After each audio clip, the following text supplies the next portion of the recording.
Hey everyone, and welcome back to AI Podcast, part 7 already of our 10-part series, all about AI voice synthesis.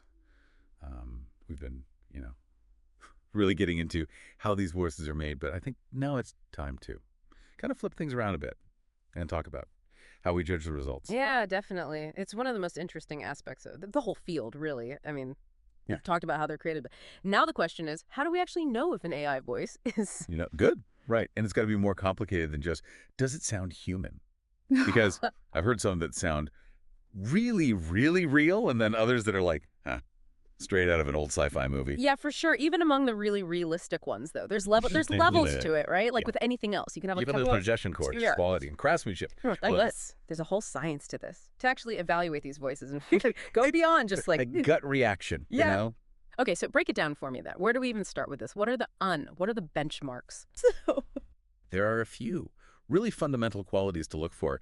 The first one's naturalness, and that is how closely the AI voice mirrors real human speech, which includes things like intonation, rhythm, even those little pauses and breaths we do without thinking. So it's not just about avoiding that robotic monotone. It needs to sound like a real conversation, you know? Right. Fluid and natural. Yes. Like you're just listening in on someone talking, and you have the intelligibility. So a voice could sound superhuman, but if you can't understand it, what's the point? Right. Especially in a noisy environment, or if you're listening to something at a faster speed, that would be a problem. Huge problem. Yeah. And then third, we've got expressiveness. A good AI voice needs to be able to show emotion. It's not just mimicking human sounds, but capturing the right emotion for the situation. Right. Like think about an audiobook. You don't want just a flat, emotionless voice reading to you. Right. You want the voice to match what's happening. Like a good actor bringing a character to life.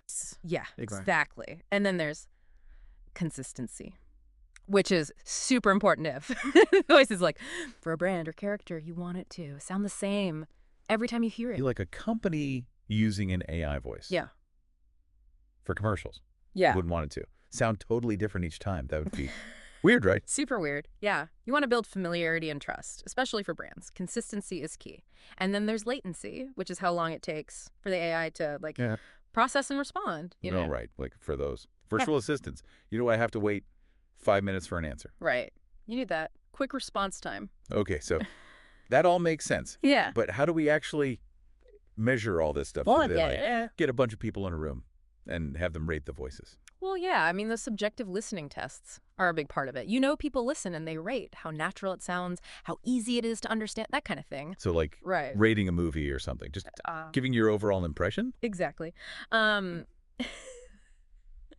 also like ABX testing, where you listen to 2 samples, 1 real human speech, 1 synthesized, and you have to guess which is which. Oh, that's cool. Like a blind taste test for AI. Yeah, exactly. But they don't just use human ears, right? They must have some fancy technology to help too. Right. They've got these algorithms now that can actually analyze the speech patterns and compare them to huge databases of human speech. It's like a computer judging how human the voice sounds. Pretty much. They measure things like spectral similarity, all sorts of complicated stuff. Wow, it's like a whole scientific discipline in itself now. It really is. And one company that's doing really interesting things is 11 Labs. Oh, yeah. I've heard of them. They're known for making some of the most realistic AI voices out there. What makes them different? Well, they go beyond just testing the voices. In isolation, they create these scenarios to see how the voice performs in different situations, like a customer service call, an audiobook narration, even like breaking news. That's clever. Yeah, they really want to make sure the voices can handle anything. That makes sense. And they get feedback from actual voice actors, too. Oh, wow. The pros. Yeah. So they really are setting the bar high. Yeah, it sounds like it. And as things keep moving forward, we're going to see even more innovative evaluation techniques. Like what?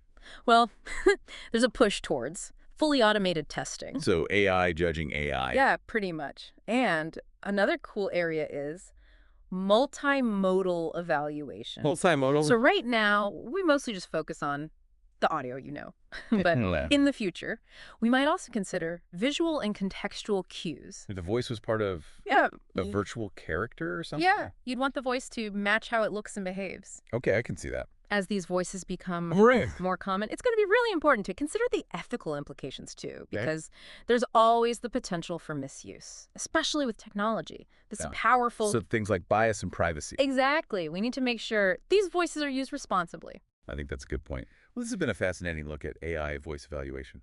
Any final thoughts? I think the biggest takeaway is the next time you hear an AI voice, whether it's on a podcast, in a video game, wherever, take a moment to appreciate just how much work goes into it. Yeah, I think.